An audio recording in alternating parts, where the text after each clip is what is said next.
So ಬೆಂಗಳೂರಿನಲ್ಲಿ ಈಗ ಮರಗಳ ವಿಚಾರದಲ್ಲಂತೂ ಬಿಬಿಎಂಪಿ ಎಚ್ಚೆತ್ತುಕೊಳ್ಳಲ್ಲ, ಗುಂಡಿಗಳ ವಿಚಾರದಲ್ಲೂ ಎಚ್ಚೆತ್ತುಕೊಳ್ಳೋದಿಲ್ಲ, ಅದರ ಜೊತೆಗೆ ನಾಯಿಗಳ ವಿಚಾರದಲ್ಲೂ ಎಚ್ಚೆತ್ತುಕೊಳ್ಳೋದಿಲ್ಲ, ಈ ಬೀಳುವಂತಹ ಮರಗಳ ಒಣಗಿರೋ ಮರಗಳ ಬಗ್ಗೆ ಕೂಡ ತಲೆ ಕೆಡಿಸ್ಕೊಳ್ಳೋದಿಲ್ಲ. ಇವ್ರಿಗೆ ಹೇಗೆ ಬೇಕೋ ಹಾಗಿರ್ತಾರೆ.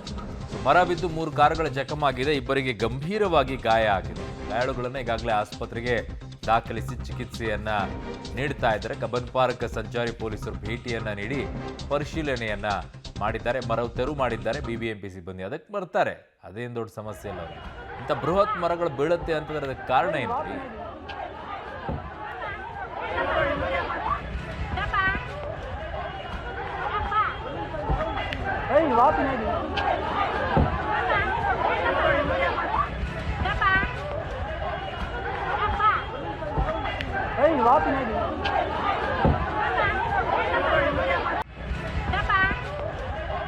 ಬೆಂಗಳೂರಿನ ಚಿನ್ನಸ್ವಾಮಿ ಸ್ಟೇಡಿಯಂ ಬಳಿ ಬೃಹತ್ತಾಕಾರದ ಮರ ಧರೆಗುರುಳಿದ್ದು ಘಟನೆಯಲ್ಲಿ ಇಬ್ಬರಿಗೆ ಗಾಯವಾಗಿರುವಂಥ ಘಟನೆ ನಡೆದಿರುವಂಥದ್ದು. ಸದ್ಯ ನಾನು ಆ ಘಟನಾ ಸ್ಥಳದಲ್ಲಿದ್ದೇನೆ. ಇದು ಬಿದ್ದಿರುವಂಥ ಮರ ಸಂಪೂರ್ಣವಾಗಿ ಭಾಳ ದೊಡ್ಡ ಮರ, ಈಗಾಗಲೇ ಒಣಗಿರುವಂಥದ್ದು ಕಂಡು ಬರ್ತಾ ಇದೆ. ಅಲ್ಲಿ ನೋಡಿದಂಥ ಸಂದರ್ಭದಲ್ಲಿ ಮರ ಸಂಪೂರ್ಣವಾಗಿ ಒಣಗಿದ್ದು ಅದನ್ನು ಕಟಾವು ಮಾಡಬೇಕಾಗಿತ್ತು. ಬಿಬಿಎಂಪಿ ಅಧಿಕಾರಿಗಳ ನಿರ್ಲಕ್ಷ್ಯಕ್ಕೆ ನಿನ್ನೆ ಭಾಳ ದೊಡ್ಡ ಅನಾಹುತ ಆಗೋದೊಂದು ತಪ್ಪೋಗಿರುವಂಥದ್ದು. ಆದರೂ ಕೂಡ ಘಟನೆಯಲ್ಲಿ ಒಂದು ಕಾರ್ ಸಂಪೂರ್ಣವಾಗಿ ಜಖಮಾಗಿರುವಂಥದ್ದು. ಅಂದರೆ ನಿನ್ನೆ ಸಂಜೆ ಸುಮಾರು 5 ಗಂಟೆ ಸುಮಾರಿಗೆ ಮರ ಬಿದ್ದಂಥ ಸಂದರ್ಭದಲ್ಲಿ ಈ ಕಾರು ಚಲಿಸುತ್ತಿದ್ದು, ಆ ಸಂದರ್ಭದಲ್ಲಿ ಚಲಿಸುತ್ತಿದ್ದ ಕಾರಿನ ಮೇಲೆ ಮರ ಬಿದ್ದ ಪರಿಣಾಮ ಕಾರ್ ಸಂಪೂರ್ಣವಾಗಿ ನಜ್ಜುಗುಜ್ಜಾಗಿ ಹೋಗಿರುವಂಥದ್ದು. ಅದರಲ್ಲಿದ್ದಂತಹ ಇಬ್ಬರು ಸಹೋದರರಿಗೆ ಗಂಭೀರವಾಗಿ ಗಾಯ ಆಗಿದೆ ಅನ್ನುವಂಥ ವಿಚಾರವೂ ಕೂಡ ತಿಳಿದು ಬಂದಿರುವಂಥದ್ದು. ನಾನು ವಿಜುವಲ್ಸ್ಗಳಲ್ಲಿ ತೋರಿಸ್ತಾ ಇದ್ದೀನಿ. ಆ ಇಬ್ಬರಿಗೂ ಕೂಡ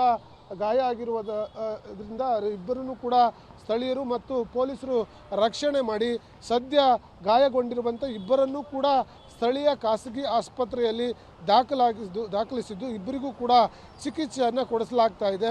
ಇದರಲ್ಲಿ ಮೇಲ್ನೋಟಕ್ಕೆ ಬಿಬಿಎಂಪಿಯ ನಿರ್ಲಕ್ಷ್ಯ ಭಾಳ ದೊಡ್ಡ ಮಟ್ಟದಲ್ಲಿ ಇರುತ್ತೆ. ಮಳೆಗಾಲ, ಚಳಿಗಾಲ ಅನ್ನುವಂಥ ಎಲ್ಲವೂ ಕೂಡ ಸ್ಟಾರ್ಟ್ ಆಗಿದೆ. ಮಳೆಗಾಲದಲ್ಲಿ ದೊಡ್ಡ ಮಟ್ಟದಲ್ಲಿ ಗಾಳಿ ಬೀಳುತ್ತೆ.